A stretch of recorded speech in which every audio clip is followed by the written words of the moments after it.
أشهد أن لا إله إلا الله وحده لا شريك له وأشهد أن محمدا عبده ورسوله أما بعد فأعوذ بالله من الشيطان الرجيم بسم الله الرحمن الرحيم أفلا يرون أنا نأتي الأرض ننقصها من أطرافها أفهم الغالبون بس کیا وہ نہیں دیکھتے کہ ہم زمین کو اس کے کناروں سے گھٹاتے چلے آتے ہیں تو کیا وہ پھر بھی غالب آ سکتے ہیں؟ معزز سامعین، جب بات احمدیت کی ترقی اور مخالفین کی ذلت کی ہو تو اس موضوع کی سب سے بڑی دلیل یہی آیت کریمہ ہے جو بھی آپ کے سامنے پڑھ کر سنائی گئی، جس میں اللہ تعالیٰ الہی سلسلوں کے مخالفین کو تنبیہ کرتے ہوئے فرماتا ہے کہ تمہاری مخالفتیں کیا ہیں، تمہاری پابندیاں کیا رنگ رکھتی ہیں، اور تمہارے بنائے ہوئے قانون کس حیثیت کے حامل ہیں۔ کیا تم نہیں دیکھتے کہ جماعت احمدیہ ترقی کی شاہراہ پر گامزن ہے، اور تم اپنے فتنوں، باہمی اختلافات، دین متین سے انحراف اور امام وقت کے انکار کے سبب ذلت کی اتھاہ گہرائیوں میں پڑے ہوئے ہو؟ اس کی کیا وجہ ہے کہ تمہاری ساری کوششیں اور تمہاری ساری طاقتیں سلسلہ احمدیت کے مقابل پر ہیچ ہیں۔ اس کے برعکس خدائی تائیدات جماعت احمدیہ عالمگیر کے ساتھ ہیں، اور آسمانی فوجدار اس سلسلے کی حفاظت پر ہر گام متعین ہیں، جبکہ امام وقت خدائی رہنمائی کی روشنی میں اس کی قیادت کر رہے ہیں۔ پھر جب خدا، اس کے فرشتے اور اس کا خلیفہ ہماری طرف ہے تو پھر تمہاری عداوتیں، دشمنیاں اور تمہارا بغض و کینہ کیا معنی رکھتا ہے؟ حضرت مسیح موعود علیہ السلام نے اس مضمون کو اپنے منظوم کلام میں کیا ہی وضاحت سے بیان فرما دیا۔ یہ اگر انسان کا ہوتا کاروبار اے ناقصاں، ایسے کاذب کے لیے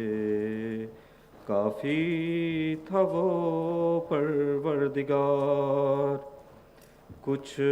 نہ تھی حاجت تمہاری نہ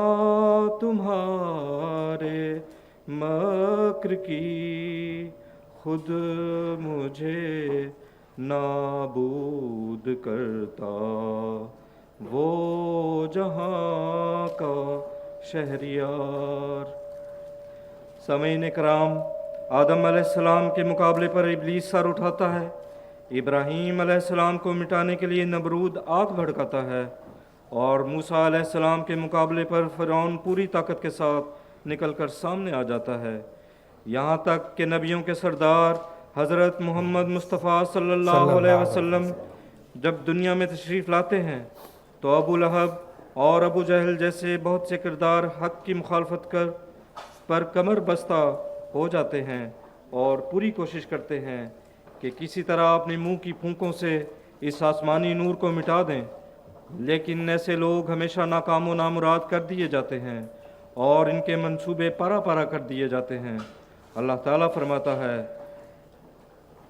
یریدون لیطفئوا نور اللہ بافواہہم واللہ متم نورہ ولو کرہ الکافرون، یعنی وہ چاہتے ہیں کہ اپنے منہ کی پھونکوں سے اللہ کے نور کو بجھا دیں، اور اللہ اپنے نور کو پورا کر کے چھوڑے گا خواہ کافر کتنا ہی ناپسند کریں۔ لیکن اللہ تعالیٰ جو کہ متقیوں کا نصیر ہوتا ہے، ان کی اعانت خود پر فرض کر لیتا ہے۔ وہ فیصلہ فرماتا ہے کہ کتب اللہ لاغلبن انا ورسلی، یعنی میں نے لکھ رکھا ہے کہ ضرور میں اور میرے رسول ہی غالب آئیں گے۔ چنانچہ جب 1899 میں ان 40 افراد نے اللہ تعالیٰ کے مامور پر ہاتھ پر اسلام کی ترقیات کے لیے عہد بیعت باندھا تو پادریوں، پنڈتوں اور علماء کی طرف سے مخالفت کا شدید طوفان شروع ہو گیا۔ آپ کے خلاف کفر کے فتوے لگائے گئے اور لوگ آپ کی جان کے درپے ہو گئے۔ نبیوں کی مخالفت کی ہمیشہ سے جاری سنت دہرائی جانے لگی۔ آپ لدھیانہ تشریف لے گئے تو ایک مولوی نے بڑے جوش سے یہ تقریر کی کہ جو شخص آپ کو قتل کرے گا وہ سیدھا جنت میں جائے گا۔ ایک دیہاتی نے جب جنت میں جانے کا یہ آسان ترین نسخہ سنا تو آپ کی قیام گاہ تک پہنچ گیا کہ آپ کی جان لے کر جنت میں جا سکے۔ حضور وہاں خطاب فرما رہے تھے۔ یہ شخص موقع کے انتظار میں وہاں بیٹھ گیا، لیکن جیسے جیسے آپ علیہ الصلوۃ والسلام کے الفاظ اس کے کانوں میں پڑتے چلے گئے، اس کے دل کا زنگ دھل کر صاف ہوتا چلا گیا، اور وہ جو آپ کے قتل کرنے کے لیے نکلا تھا خود سچ کی تلوار سے گھائل ہو گیا، اور جو ہی آپ کی گفتگو ختم ہوئی اس نے آگے بڑھ کر آپ کے ہاتھ کو تھام لیا اور بیعت کر لی۔ آج بھی حضرت اقدس مسیح موعود علیہ الصلوۃ والسلام کی بعض تحریرات کو سیاق و سباق سے کاٹ کر لوگوں کو دھوکہ دینے کی کوشش کی جاتی ہے۔ کیا ان کے جھوٹ بولنے والوں کو یہ خبر نہیں کہ تاریخ احمدیت اس قسم کے واقعات سے بھری ہوئی ہے کہ آپ علیہ الصلوۃ والسلام یا آپ کے خلفاء کی تحریروں اور تقریروں کے سبب ہزارہا لوگوں کو احمدیت کی آغوش میں آئے؟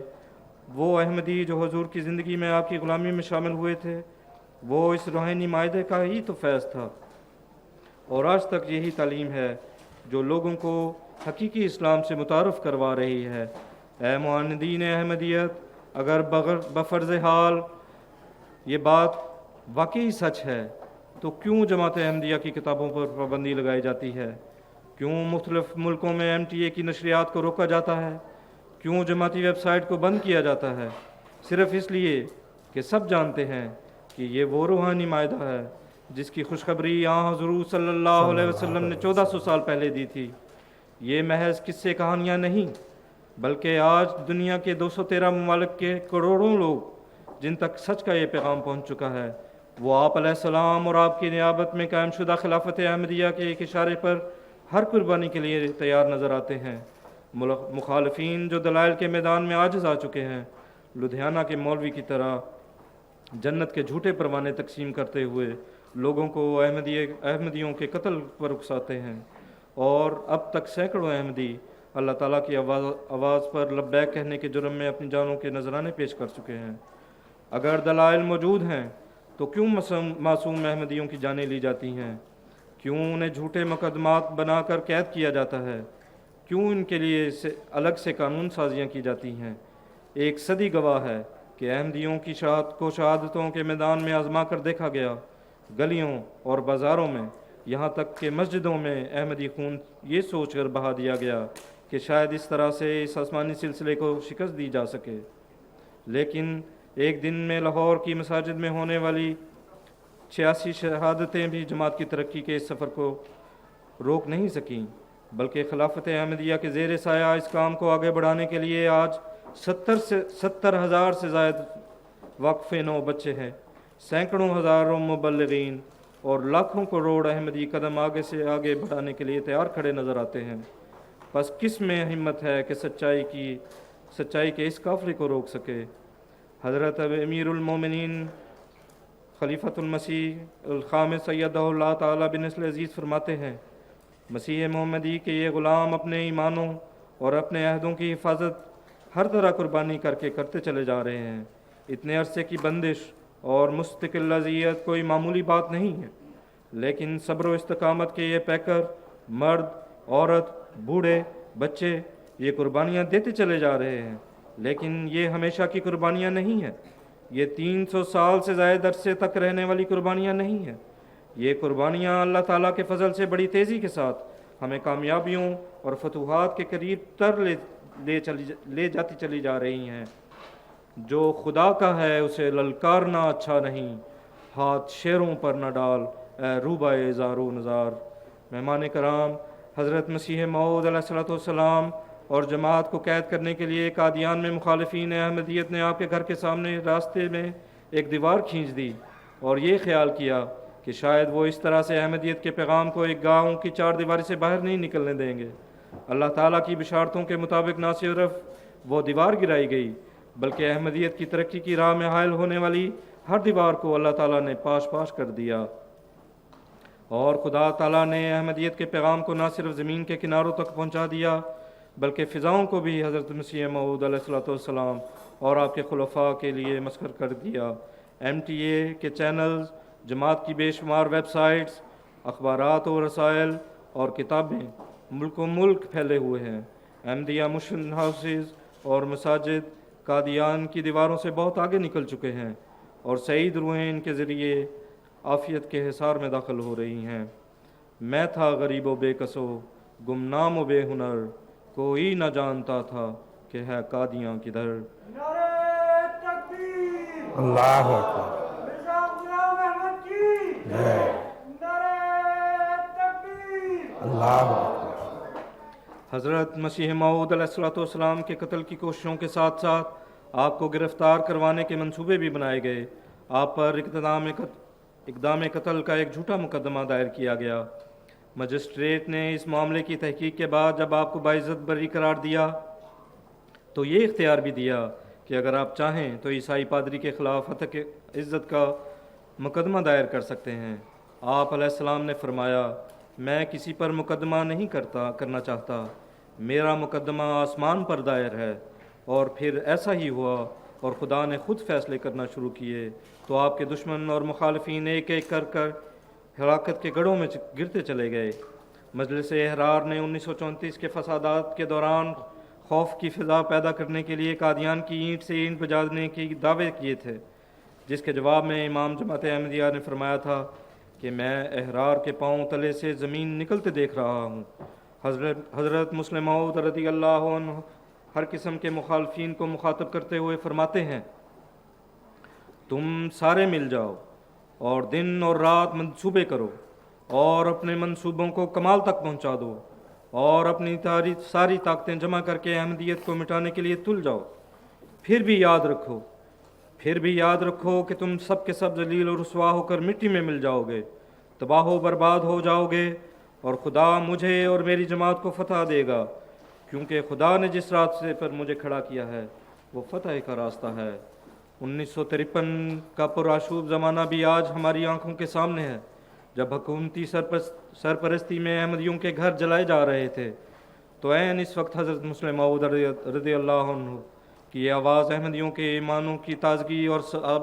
ثبات قدم کا موجب بن رہی تھی، جس میں آپ رضی اللہ عنہ فرماتے ہیں، انشاءاللہ فتح ہماری ہے۔ کیا آپ نے گزشتہ 40 سال میں دیکھا ہے کہ خدا نے مجھے چھوڑ دیا؟ ساری دنیا مجھے چھوڑ دے مگر انشاءاللہ وہ مجھے کبھی نہیں چھوڑے گا۔ سمجھ لو کہ وہ میری مدد کے لیے دوڑا چلا آ رہا ہے، وہ میرے پاس ہے، وہ مجھ میں ہے۔ خطرات ہیں اور بہت ہیں، مگر اس کی مدد سے سب دور ہو جائیں گے انشاءاللہ۔ سامعین کرام،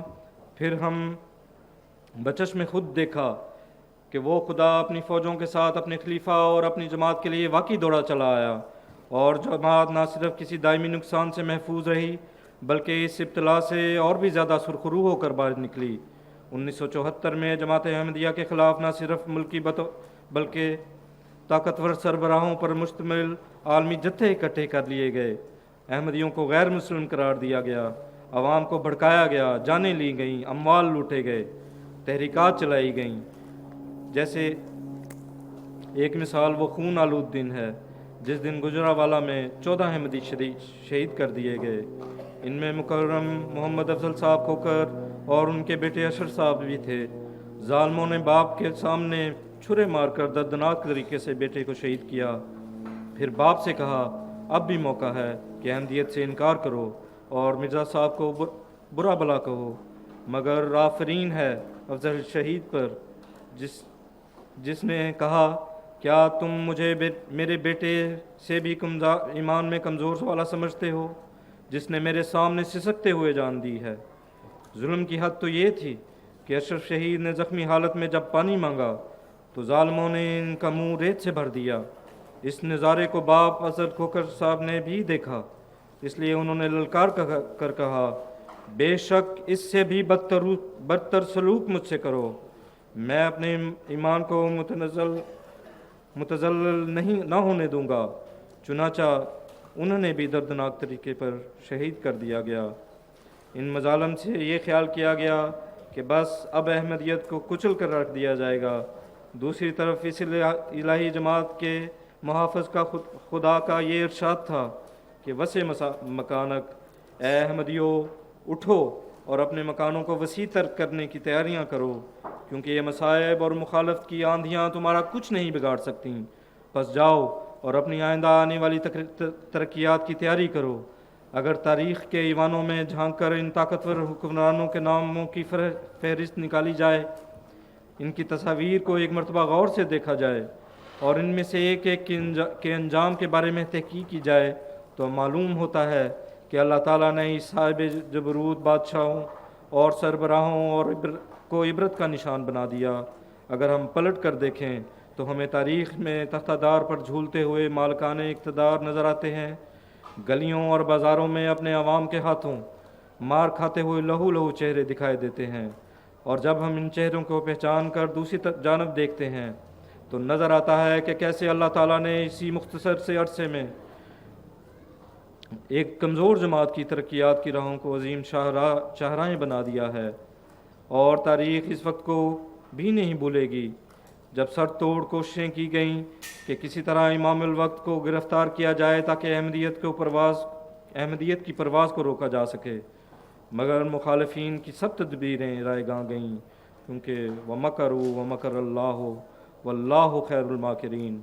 انہوں نے بھی تدبیریں کی اور اللہ نے بھی تدبیر کی، اور اللہ تدبیر کرنے والوں میں سے بہترین ہے۔ پس اللہ تعالیٰ جو جماعت احمدیہ کا والی اور وارث ہے، اس حفیظ خدا نے یہ فیصلہ کیا کہ خلیفۃ المسیح کو بحفاظت ہجرت کروائی جائے، اور جماعت کو برطانیہ میں اسلام آباد جیسا عظیم الشان مقام عطا کر کے سورج مغرب سے طلوع ہونے کی پیش گوئی بھی پوری کر دی، اور دنیا کو یہ پیغام بھی بڑی وضاحت کے ساتھ دے دیا کہ جماعت احمدیہ کا حقیقی مرکز خلافت احمدیہ کے ساتھ وابستہ ہے،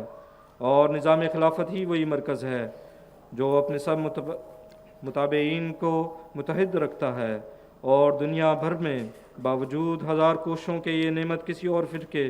یا گروہ یا جماعت کا مقدر نہیں بن سکی، کیونکہ یہ نعمت صرف اللہ تعالیٰ عطا کر سکتا ہے۔ ایک قطرہ اس کے فضل نے دریا بنا دیا، میں خاک تھا اسی نے سریا بنا دیا۔ 1984 کے ابتلاؤں کے دوران بہت سے احمدیوں کو صحابہ کے نمونے کے مطابق تکلیفوں سے بھی گزرنا پڑا۔ اس دور میں احمدیت کو کینسر قرار دے کر مٹانے اور جماعت کے ہاتھ کشکول پکڑانے کے دعوے کیے گئے، لیکن ان دعووں کے مقابل ایک مرد خدا نے بھی دعویٰ کیا کہ یہ شخص اپنے انجام کو پہنچنے والا ہے اور سزا اس کا مقدر بن گئی ہے، اور 17 اگست 1988 کو مباہلے کا یہ شکار جنرل ضیاء الحق اپنے لاؤ لشکر سمیت امریکی ساخت کے مضبوط ترین ہوائی جہاز C-130 کے ذریعے بہاولپور فوجی اڈے سے واپس آتے ہوئے ایک فضائی حادثے میں ٹکڑے ٹکڑے ہو کر زندہ آگ میں جل کر راکھ ہو گیا، اور جلتے ہوئے طیارے کے ساتھ وہ تمام ارمان حسرتیں بھی جل کر راکھ کا ڈھیر بن گئیں جو ایک الہی جماعت کو مٹانے کے لیے بے پرواز تھیں۔ مقابلے پر میرے یہ لوگ ہارے، کہاں مرتے تھے پر تو نے ہی مارے، شریروں پر پڑے ان کے شرارے، نہ ان سے رک سکے مقصد ہمارے، انہیں ماتم ہمارے گھر میں شادی، فسبحان الذی اخذل عادی۔ نعرہ تکبیر، اللہ شہدائے احمدیت، زندہ باد، جماعت احمدیہ رنگین، زندہ باد، نعرہ تکبیر۔ اللہ اکبر۔ اے دشمنان احمدیت، تم نے یہ کیسے گمان کر لیا کہ تم ہمیں صحبتوں، مظالم، زیادتیوں اور قیدوں سے ڈرا سکو گے، جبکہ ہماری جماعت کے امام اور رہبر سیدنا حضرت خلیفۃ المسیح الخامس ایدہ اللہ تعالیٰ بنسل عزیز اپنی سیدی کے دن ان الفاظ میں بیان کرتے ہیں کہ اگر مجھے جماعت کی وجہ سے سزا دی جائے تو یہ واقعی بہت بڑی نعمت ہوگی۔ اے وہ لوگو جو جماعت کی اینٹ سے اینٹ بجانے کا تہیہ کیے بیٹھے ہو اور اس انتظار میں ہو کہ یہ جماعت ختم ہو جائے گی، خوب جان لو کہ اس جماعت میں ماسٹر عبدالقدوس صاحب شہید جیسے وفادار غلام ہیں جو اپنی جان و مال قربان کرنے کا عہد کیے بیٹھے ہر دم اس انتظار میں ہیں کہ کب خلیفہ وقت کی زبان سے ان کے لیے بھی اے قدوس ہم تجھے سلام کرتے ہیں جیسے الفاظ ادا ہوں۔ معزز سامعین، آج خدا تعالیٰ کے ہاتھ سے لگائے ہوئے اس پودے کی سرسبزی کا یہ عالم ہے کہ کروڑا افراد اس میں جوگ در جوگ داخل ہو رہے ہیں، اور ہم ناتی الارض ننکسها من اطرافها کا نظارہ دیکھتے چلے جا رہے ہیں کہ کیسے خدا تعالیٰ جماعت کو پھیلاتا چلا جا رہا ہے اور دشمنان احمدیت کی زمین تنگ کرتا چلا جا رہا ہے۔ اب خاکسار اپنی گزارشات کا اختتام حضرت خلیفۃ المسیح الخامس ایدہ اللہ تعالیٰ بنصر عزیز کے ان الفاظ سے کرتا ہے: ملا اور حکومت سمجھتے ہیں کہ احمدیوں کے خلاف قانون بنا کر، ان کو شہری حقوق سے محروم کر کے، ان کے لیے حقوق انسانی کے ہر قانون کو پس پش ڈال کر، ان کو دہشت گردی کا نشانہ بنا کر، احمدیوں کو قتل کرنے کی ہر ایک کو کھلی چھٹی دے کر یہ لوگ احمدیت کو ختم کر دیں گے۔ لیکن یہ ان کی بھول ہے۔ احمدیت خدا تعالیٰ کے ہاتھ سے لگایا ہوا وہ پودا ہے جس کو کوئی انسانی کوشش ختم نہیں کر سکتی، جس کے پھلنے پھولنے کی خدا تعالیٰ نے خوشخبری دی ہے۔ حضرت مسیح موعود علیہ السلام کا یہ الہام کہ بشرا لکا احمدی انت مرادی و مئی غرضت لکا قدرتی و یدی، کہ اے میرے احمد تجھے بشارت ہو، تو میری مراد ہے اور میرے ساتھ ہے، میں نے اپنے ہاتھ سے تیرا درخت لگایا ہے۔ پس یہ جماعت کو ختم کرنے کی انسانی کوششیں تو بے شک ہیں اور رہیں گی، لیکن ان کوششوں سے جماعت احمدیہ ختم نہیں ہو سکتی۔ حضرت مسیح موعود علیہ السلام کو جب یہ الہام ہوا تو اس وقت آپ کے ارد گرد چند ایک لوگ تھے جنہوں نے آپ کی بیعت کا شرف حاصل کیا تھا۔ آج اللہ تعالیٰ کے وعدے پورے ہوتے ہیں اور ہم دیکھتے ہیں کہ کس شان سے دیکھ رہے ہیں کہ جماعت احمدیہ دنیا کے 200 ممالک میں تک پھیل چکی ہے۔ لوگوں کی اس طرف کو ذرا بھی نظر نہ تھی، میرے وجود کی بھی کسی کو خبر نہ تھی۔ اب دیکھتے ہو کیسا رجوع جہاں ہوا، ایک مرجع خواص یہی قادیاں ہوا۔ وآخر دعوانا ان الحمد للہ رب العالمین۔